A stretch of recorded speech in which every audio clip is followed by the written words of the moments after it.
Hello, beautiful.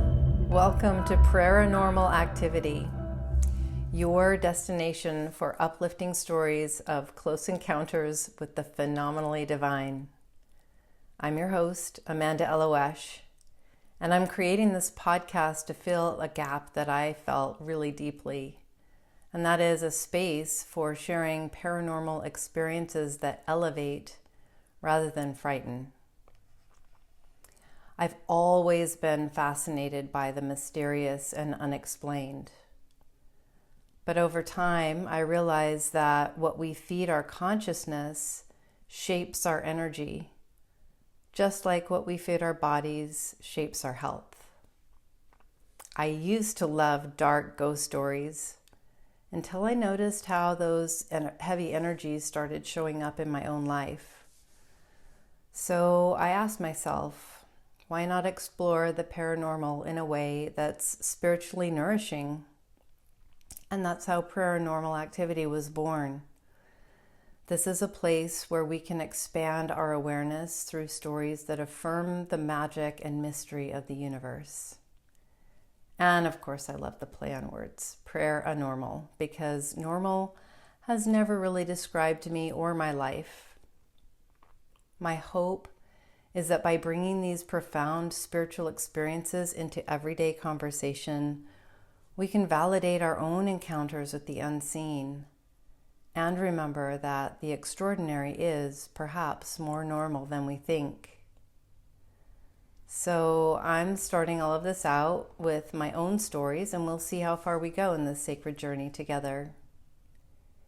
You might notice the sound quality isn't exactly studio level, and that's because I'm starting this podcast on a prayer and a shoestring. No fancy equipment, no production team, just me, a mic, and a deep desire to share something meaningful. My hope is that the content itself shines bright enough to make up for the lo-fi vibe. I've had more than my fair share of profound, paranormal, and downright mystical experiences. They're not mundane, not at all. But they happen so often that not all of them even stick in my memory. Sometimes I'll witness something absolutely incredible, the kind of moment that could completely transform someone's life, and still realize, wow, this might not even make it into my long-term memory. And it's not because I take it for granted, but because I seem to attract and manifest these extraordinary experiences in abundance. So I'm going to share some of my personal experiences and hope that it provides some insights and maybe even some curiosity and openings for your own connections to the spiritually uplifting paranormal, that is. And I believe that it's happening all around us all the time, and that you can find it too. So pull up a chair and come sit by the fire. Spend some time before each episode to ground and to ask that what I share can be really helpful to you. And today I want to share a story about a beloved, a familiar. He is a cat. My cat, Sven. He was in my life for 10 years. And the way that he came into my life was pretty magical. And I could share quite a few amazing stories about him. And it's really always fun to talk about him. But I'm going to focus on one particular experience that was quite profound. So I'll tell you just a tiny, tiny bit about Sven first. And that is that he was an enlightened being. And most of the people that had the opportunity to interact with Sven would independently say something to that effect, like they recognized it. It was pretty obvious. Now, I used to live in a communal home, and some of the housemates were kind of toxic. And I'm just setting that up for context for this bigger story that I'm sharing. I had started studying with an incredible teacher named Prechtel, and I really highly recommend his books. He has a lecture series, a live lecture series. He's a phenomenal human being. He's a Mayan shaman. And his life story really transformed my life. And I was so grateful to have the opportunity to study with him. When I found out that he had a school, I was just over the moon, excited, and immediately signed up. And there was a waiting list and an application process. And I felt very honored to have been selected to be able to study with him. And we would go to study with him on his land in New Mexico for 10 days, 2 times a year. And it was like being in a medicine ceremony, although there was never any plant medicine involved. It was just such a powerful dive into deep indigenous wisdom that opened up mystical connections, not because it was woo in any way, shape, or form, but because it created so much awareness and memory of the deep relationship that all of our ancestors used to have with life, with all of the elements, with the plants, the animals. And I always felt quite transformed by those experiences. And I just felt so lucky to be studying with him and loved that experience. It was one of the most treasured experiences of my life.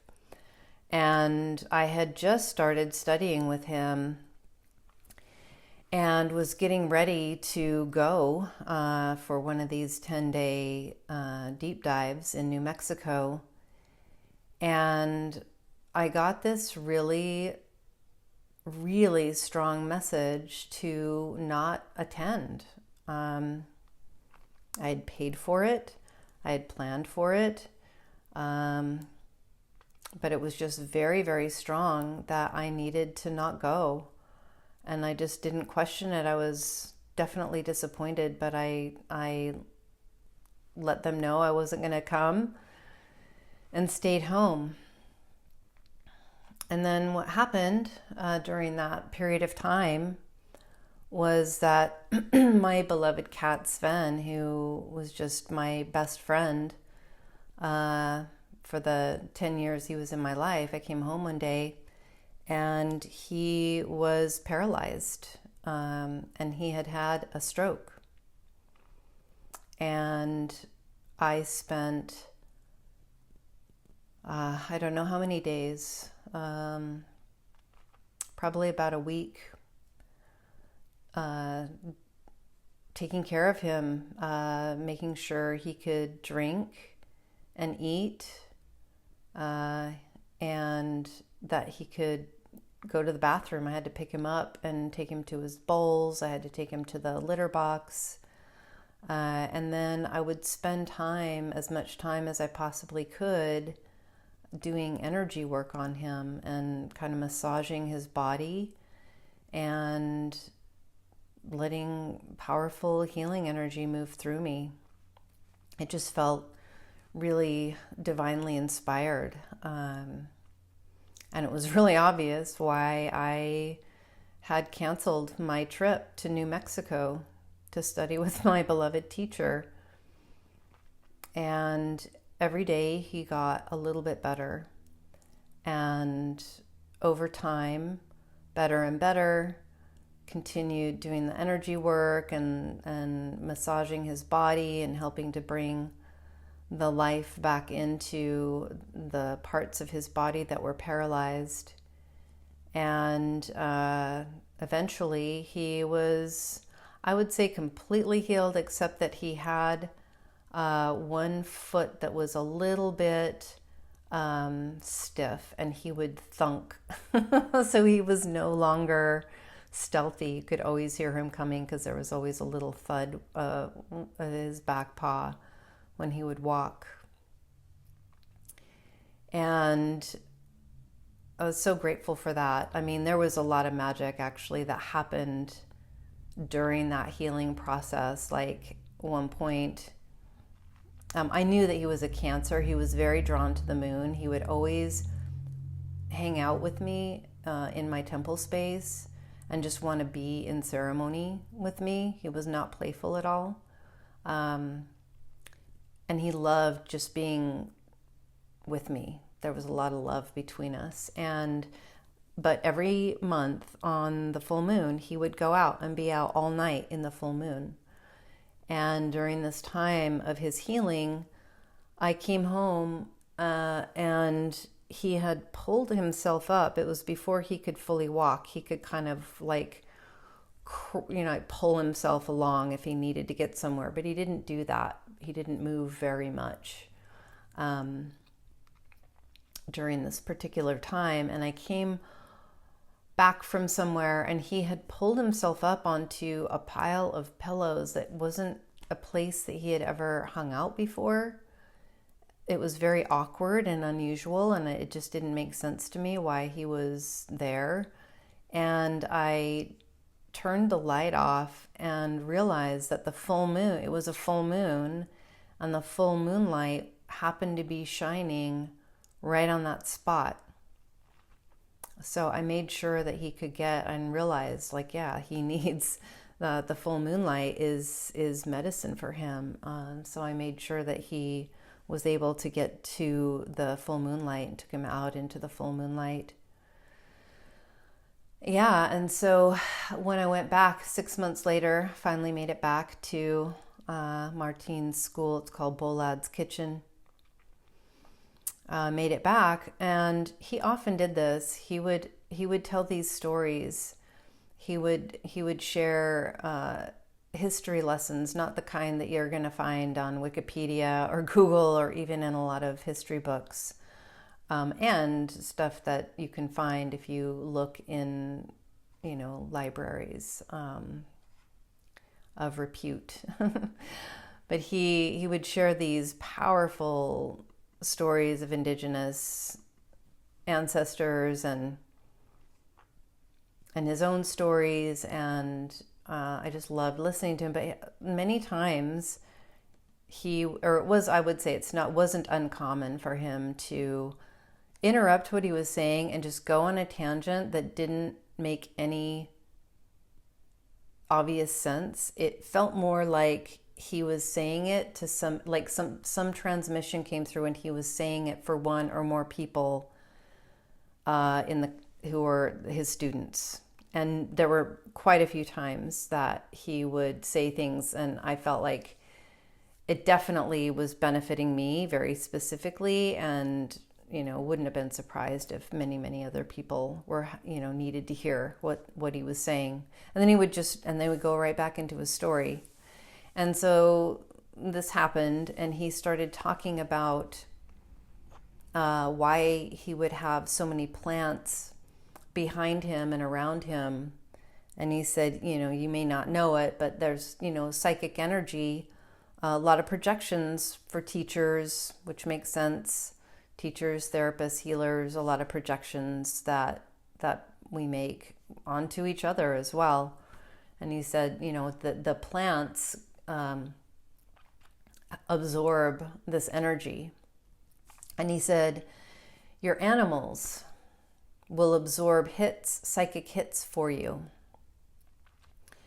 And he talked about why he has horses and other animals, and he would ask us not to engage with them. And he said, that's why I ask you not to engage with them, because they already absorb psychic hits, and I just, want them to be free of that. And when he was saying that, it just dropped in so obviously that my cat, Sven, my beloved, Mr. Svenny Pants, had been absorbing the toxic energy from these two housemates that were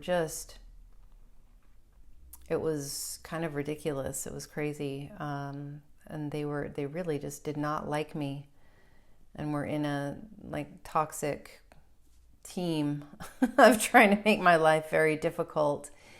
And I just realized that he had, his stroke had come from him absorbing that energy to protect me. And it was just tears came through. I really, like, all of that came all at once.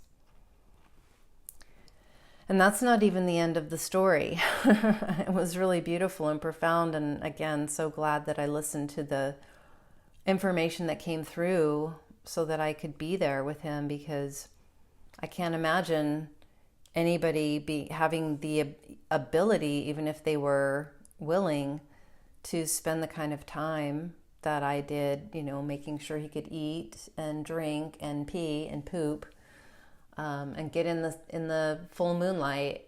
Definitely not doing the energy work and massage that I did on him. But then also continuing to be in that space unprotected or unsupported. So it was, I don't know, probably a couple of years later.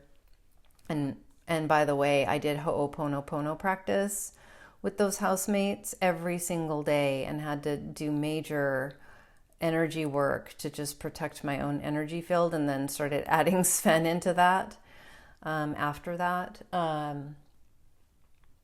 And eventually one of them, when I was moving away, one of the housemates, one of the toxic ones, came and apologized and said that she and this other housemate had been purposefully doing everything they could to be toxic towards me. So that was really interesting.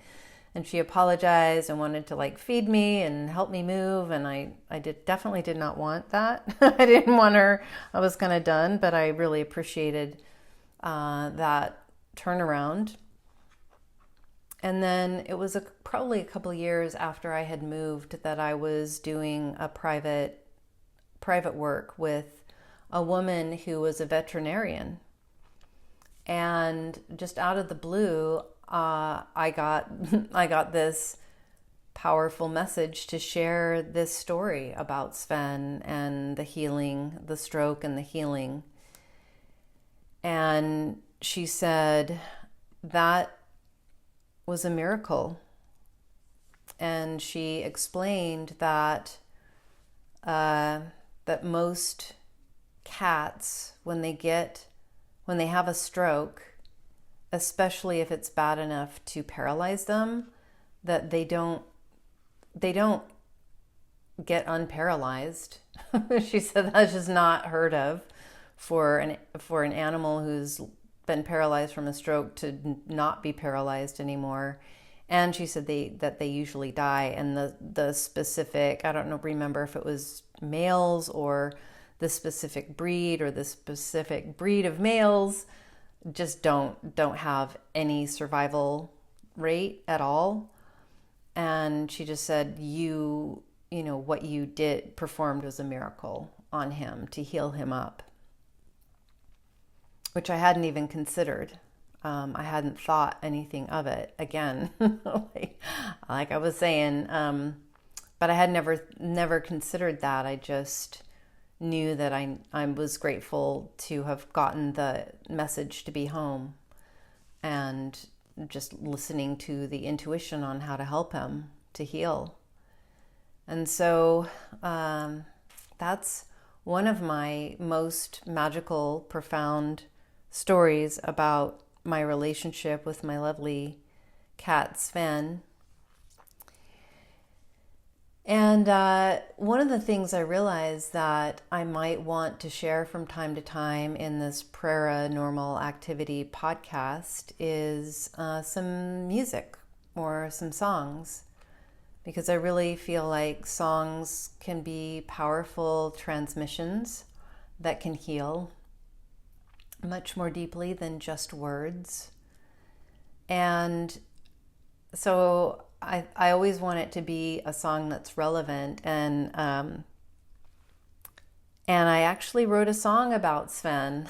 He inspired a song. He helped me to catch a song, so to speak. And it came from, because he was, and I do have to share some context with this song. Sven was a total temple cat. He did not like to play with cat toys. He looked very offended when I brought some and tried to play with him. He would sit by my meditation cushion and look at me and wait for me to come and meditate. He never knocked stuff over. He held space for people when they were journeying in ceremony. He held space for me. He held space for my clients. He would put his paw on them, and they would feel healing energy coming from him. And, he just was a kind of unbelievably well-behaved cat. Didn't jump up on the furniture. He slept in specific little places where I put out, blankets for him. So his fur didn't get placed. He didn't scratch things. He didn't spray unless he was outside. It was just kind of unreal. I didn't train him to do any of that. But one day I was up in the garden with some awesome housemates. They were really great. They were upstairs, and we were in the garden kind of goofing off and connecting with the stars and being kind of silly and pretending that we had turned into the Hindu elephant god Ganesh. And we're making silly noises, and as we were coming back to the house from the garden, you can see into the first floor kitchen, and I could see that Sven was up on the kitchen table looking out the window at us. And I was surprised, and I was actually kind of delighted because, like I said, he just was always so serious and never seemed playful and never seemed to break the rules. And so I was kind of like, yay, Svenny was naughty. He did this naughty thing, and it was because, he wanted to see what we were up to. So I came in the kitchen. I'm like, ooh, Sven, you're being naughty. And he wasn't there. He wasn't in the kitchen. And I was like, where did Sven go?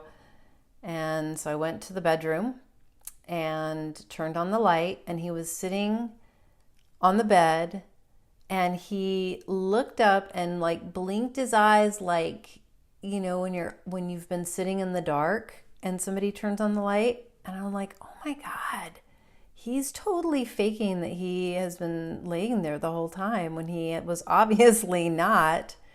He was in the kitchen and the lights were on. That's how I could see his silhouette. I'm like, oh, you little faker. And then this song kind of came into my head, just part of it. And it was, pussycat, do you know where your pussy's at? Pussycat. And so I started playing around with that because, it was fun. It sounded like a song, seemed like a song. So I played around with that, and I wrote this song based on that experience with my beloved Sven. And I wrote it as if the pussycat is a female because, well, you can imagine. And so I'm going to sing the song that I wrote for my dear beloved Sven. Pussy, pussycat, do you know where your pussy's at? Pussy, pussycat, how I love my babe. I went into the kitchen to see my puss. She was messing around, she was causing a fuss. I asked my pussy, hey, what's up, hun? She said, I'm gonna cook us up a little fun. Pussy, pussycat, do you know where your pussy's at? Pussy, pussycat, how I love my babe. I went to the corner to see my girl. She was kissing the boys, she was making 'em twirl. I asked my pussy, hey, what's up, babe? She said, don't worry, daddy, I'll behave. Pussy, pussy cat, do you know where your pussy's at? Pussy, pussy cat, how I love my babe. I went to see my pussy at the 5 and dime. She was dancing on the counter, she was having a time. I said to my pussy, you can't do that. She said, don't try and tame me, I'm a pussy cat. Pussy, pussy cat, do you know where your pussy's at? Pussy, pussy cat, how I love my, how I love my, how I love my baby. Oh, thank you, Sven. Bless your life. I'm so grateful you got to be in my life. So that's my story, one of my many stories about my journey with the beloved Sven, Mr. Svenny Pants, McLovin. He had all kinds of different names given to him. Buddha Cat, Super Cat. Yeah, well, thanks for tuning in and indulging me. I hope that it was enjoyable and inspiring for you. Just want to let you know that I'm really open to interviewing those of you who have more spiritually oriented and uplifting stories about the phenomenally divine that you'd like to share about supernatural, paranormal. And if you'd like to reach out with questions or to suggest someone for us to interview, please contact us at livingwisdomchurchca@gmail.com. That is all one word, Living Wisdom Church, CA as in California. All right. Thank you so much for taking a moment to come and sit by our fire and hear some stories about the paranormal. We hope it brought some light and maybe a little conscious expansion to your day. Until we meet again, this is Amanda Elo'Esh with Paranormal Activity. May the source be with you.